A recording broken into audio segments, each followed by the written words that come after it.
নমস্কার, তোমাদের সবাইকে সানা স্মাইল এডুকেশন সেন্টারে স্বাগত জানিয়ে আজকের ক্লাসটি শুরু করছি। আজকে তোমাদের সঙ্গে আলোচনা করব তোমরা যারা সপ্তম শ্রেণীর থার্ড ইউনিট টেস্ট পরীক্ষা দেবে তোমাদের জন্য রায় ও মার্টিন প্রশ্নবিচিত্র থেকে আজকে সমাধান করব সপ্তম শ্রেণীর ভূগোল বিষয়ে মডেল নাম্বার 6 অর্থাৎ 6 নম্বর স্কুলের যে সমস্ত ছোট ও বড় প্রশ্নগুলি আছে তার সমস্ত প্রশ্নের উত্তরের সমাধান করে দেখাবো। চলো দেরি না করে মূল বিষয়ে যাওয়া যাক। দেখো স্কুল 6-এর দেখো সঠিক উত্তরটি নির্বাচন করে লোক একে আছে পৃথিবীর কক্ষপথটি হলো উত্তরটা লিখবে উপবৃত্তাকার অপশন বি। দুয়ে দেখো মুক্তিবেগের মান উত্তরটা হবে অপশন সি।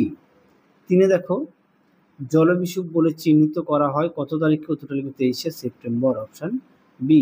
চারে দেখো পরিক্রমণ গতির অপর নাম উত্তরটা লিখবে বার্ষিক গতি অপশন বি। পাঁচে দেখো পৃথিবীর আবর্তনের বেগ সর্বাপেক্ষা বেশি হয় উত্তরটা লিখবে নিরক্ষীয় অঞ্চলে অপশন সি। ছয় দেখো অধিবর্ষের বছরটি হলো উত্তরটা লিখবে 1996 সালে অপশন এ। সাথে দেখো বায়ুর চাপ মাপক যন্ত্রটি হলো উত্তরটা লিখবে ব্যারোমিটার অপশন বি। পরবর্তী দেখো 8 দাগের নদীর নিম্ন প্রবাহের সঞ্চয় কার্যের ফলে সৃষ্টি হয় উত্তরটা লিখবে বদ্বীপ অপশন বি। 9 দেখো দুটি নদীর মধ্যবর্তী স্থলভাগ হলো দোয়াব অপশন বি। 10 দেখো পৃথিবীতে সঞ্চিত জলের মধ্যে মিষ্টি জলের পরিমাণ উত্তরটা লিখবে 3% অপশন এ। 11 দেখো নদীপথের ঢাল বাড়লে নদীর শক্তি বাড়ে অপশন এ। মিনামাটা রোগ হয় উত্তরটা লিখবে পারদ দূষণের ফলে অপশন এ। 13 দেখো রুর অঞ্চলের প্রধান নদী হলো উত্তরটা লিখবে রাইন অপশন এ। 14 দেখো চারনোজেম হলো এক প্রকার মাটি অপশন এ। 15 দাগ দেখো ইউরোপের দীর্ঘতম নদীর নাম হবে ভলগা অপশন এ। 16 দেখো হাজার হ্রদের দেশ বলা হয় ফিনল্যান্ডকে অপশন এ। 17 দেখো পৃথিবীর বৃহত্তম বনভূমি হলো সেলভা অপশন এ। তারপর দেখো শূন্যস্থান পূরণ জিপিএস এর পুরো নাম গ্লোবাল পজিশনিং সিস্টেম, এটা পজিশনিং হবে। 2 দেখো ভারতের একটি অন্তর্বাহিনী নদীর নাম লুনি, 3 দেখো উত্তরটা হবে কম। 4 দেখো তিব্বত মালভূমি পৃথিবীর বৃহত্তম মালভূমি। 5 দেখো কলকাতার অক্ষাংশ 22°34' উত্তর। 7 দেখো 1 ডিগ্রি দ্রাঘিমার পার্থক্য সময়ের পার্থক্য হয় 4 মিনিট। পরবর্তী দেখো সত্য মিথ্যা, 1 উত্তরটা হবে মিথ্যা, সঠিক উত্তর হবে পূর্ণবৃত্ত। 2 উত্তরটা হবে সত্য, 3 হবে সত্য, 4 হবে মিথ্যা, সঠিক উত্তর হবে কম থাকে, 5 উত্তরটা হবে সত্য। পরবর্তী প্রশ্ন দেখো কি আছে, এক কথা উত্তর দাও। 1 দাগে নিশ্চিত সূর্যের দেশ কাকে বলে উত্তরটা লিখবে নরওয়েকে। 2 দেখো একটি আন্তর্জাতিক নদীর উদাহরণ দাও উত্তরটা লিখবে রাইন। 3 দেখো গঙ্গা নদীর উৎস লেখো, তোমরা লিখবে গঙ্গোত্রী হিমবাহের গোমুখ থেকে। 4 দেখো ইউরোপের সর্বোচ্চ পর্বতশৃঙ্গের নাম কি উত্তরটা লিখবে মাউন্ট এলব্রুস। 5 দেখো রুর অঞ্চলের প্রধান খনিজ সম্পদের নাম লেখো, উত্তরটা লিখবে কয়লা। তোমাদের একটি প্রশ্ন রাখলাম, অবশ্যই কমেন্ট বক্সে উত্তরটি দেবে। প্রশ্নটি হচ্ছে গঙ্গার একটি উপনদীর নাম লেখো, অবশ্যই কমেন্ট বক্সে উত্তরটি দেবে। আরো একবার বলি, গঙ্গার একটি উপনদীর নাম লেখো, অবশ্যই কমেন্ট বক্সে উত্তরটা দেবে। 5 দেখো নিচের প্রশ্নগুলো সংক্ষিপ্ত উত্তর দাও, প্রশ্ন মান হচ্ছে 2। 1 দেখো প্রশ্ন আছে ছায়াপথ কাকে বলে, দেখো প্রশ্নের উত্তরটি, দেখো উত্তরটি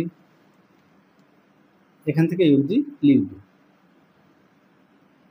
তোমাদের আগের ভিডিওতে সাজেশন দেওয়া আছে, তোমরা যারা এখনো দেখোনি আমাদের প্লে লিস্টে গেলে সাজেশন পেয়ে যাবে।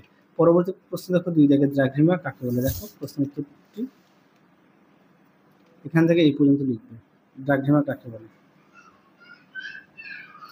পরবর্তী প্রশ্ন দেখো কি আছে, জিপিএস এর দুটি উপকারিতা উল্লেখ করো, দেখো প্রশ্ন উত্তরটি এখানে বেশ কিছু দেওয়া আছে, তোমরা এখান থেকে যে কোনো 2টি পয়েন্ট লিখবে। তোমরা অবশ্যই ভূগোল বিষয়ে পাঠ্য বই খুঁটিয়ে পড়বে, শুধু ভূগোল নয় সমস্ত বিষয়ে পাঠ্য বই খুঁটিয়ে পড়বে, পাঠ্য বইয়ের দিকে অবশ্যই গুরুত্ব দেবে। পরবর্তী প্রশ্ন দেখো উপনদী কাকে বলে, এটা তোমাদের পাঠ্য বই থেকে পড়বে, পেজ নম্বর হচ্ছে 50। দেখো উপনদী কাকে বলে দেওয়া আছে, এখান থেকে এই অবধি লিখবে। উদাহরণটা দেখো, পেজ নম্বর হচ্ছে 50। পরবর্তী প্রশ্ন দেখো কি আছে, জল বিভাজিকা বলতে কি বোঝো, এই প্রশ্নের উত্তরটা পাঠ্য বই থেকে দেখায়। দেখো জল বিভাজিকা দেখে নাও, এখান থেকে এই অবধি লিখবে, পাঠ্য বইয়ের পেজ নম্বর হচ্ছে 49। পরবর্তী দেখো কি আছে 6 দাগের কি আছে, নিচের প্রশ্নগুলি সংক্ষিপ্ত ব্যাখ্যামূলক উত্তর দাও, প্রশ্ন মান হচ্ছে 3। এক দাগের প্রশ্ন আছে, সূর্য থেকে পৃথিবীর দূরত্ব সবসময় সমান হয় না কেন? দেখো প্রশ্ন উত্তরটি। দেখো প্রশ্ন উত্তরটি। দেখো অনুরূপ প্রশ্নটা দেখো, উত্তরটি তোমরা এখান থেকে লিখবে, এখান থেকে লিখবে।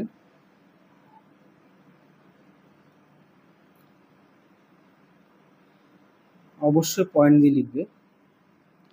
এখানে 4টি পয়েন্ট দেওয়া আছে, এখান থেকে তোমরা 2টি পয়েন্ট লিখবে। পরবর্তী দেখো, বায়ুর উচ্চচাপ বলতে কি বোঝো? দেখো প্রশ্নের উত্তর। দেখো উত্তরটি এখান থেকে এই অবধি লিখবে। দেখো উত্তরটি। পরবর্তী প্রশ্ন দেখো, 3 দাগের অ্যাসিড বৃষ্টি কি? দেখো প্রশ্নের উত্তর। দেখো অ্যাসিড বৃষ্টি কি সংজ্ঞা দেওয়া আছে, সৃষ্টির কারণটাও দেওয়া আছে। তোমরা সৃষ্টির কারণটা একটু লিখবে, যেহেতু 3 নম্বর প্রশ্ন। তো দেখো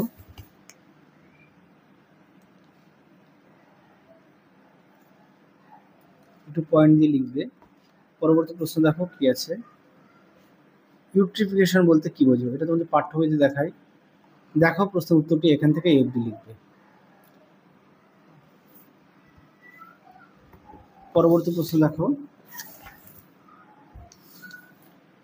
পরবর্তী প্রশ্ন ছিল স্তেপতৈগা কাকে বলে? এটা তোমাদের পাঠ্য বইতে 127 পেজে পেয়ে যাবে। হ্যাঁ, আমি আর দেখালাম না, যেহেতু পাঠ্য বই প্রত্যেকের কাছে আছে। পরবর্তী দেখো, সমচাপ রেখা কাকে বলে? সমচাপ রেখার বৈশিষ্ট্য পাঠ্য বইতে সুন্দর করে দেওয়া আছে। এই প্রশ্ন উত্তরটি তোমরা অবশ্যই পাঠ্য বই থেকে পড়বে। দেখো সমচাপ রেখা কাকে বলে, এখান থেকে এই অবধি বৈশিষ্ট্য দেখে নিও। পেজ নাম্বারটা দেখো পাঠ্য বইয়ের। পরবর্তী প্রশ্ন দেখো কি আছে, 2 দাগের অক্ষরেখা ও দ্রাঘিমা রেখার বৈশিষ্ট্য লেখো। খুব গুরুত্বপূর্ণ প্রশ্ন। দেখো প্রশ্ন উত্তরটি।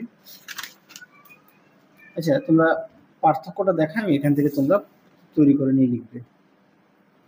এছাড়া পাঠ্য বইতে দেওয়া আছে, তোমরা সেখান থেকে পড়ে নিতে পারো। দেখো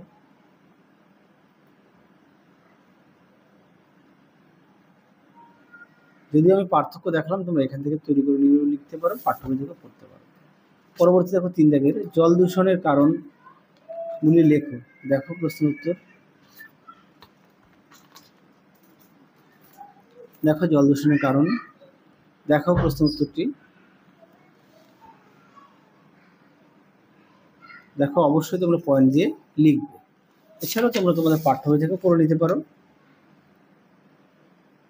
প্রতিটা প্রশ্নের পাশে পেজ নাম্বার দেওয়া আছে, দেখে নিও।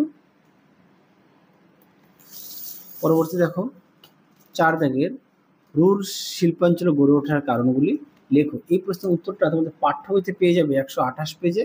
আর আমি তোমাদের সহায়িকা থেকে দেখাই। দেখো সহায়িকা থেকে আমি দেখাই।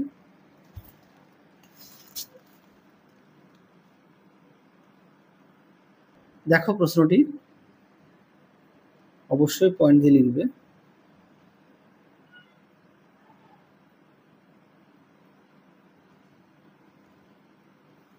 এই পর্যন্ত লিখবে। পরবর্তী দেখো কি আছে, 5-এর পোল্ডার ভূমি কি? পোল্ডার ভূমি কিভাবে তৈরি করা হয়? এই প্রশ্নের উত্তরটি তোমাদের পাঠ্য বইতে 134 পেজে পেয়ে যাবে। যেহেতু পাঠ্য বই প্রত্যেকের কাছে আছে, সেই কারণে দেখালাম না। তাহলে চলো আজকের মতো এখানেই সমাপ্ত করছি। আবার দেখা হবে খুব শীঘ্রই তোমাদের পরবর্তী ভিডিওতে। তোমরা সবাই সুস্থ থেকো, ভালো থেকো। আজকের মতো টাটা।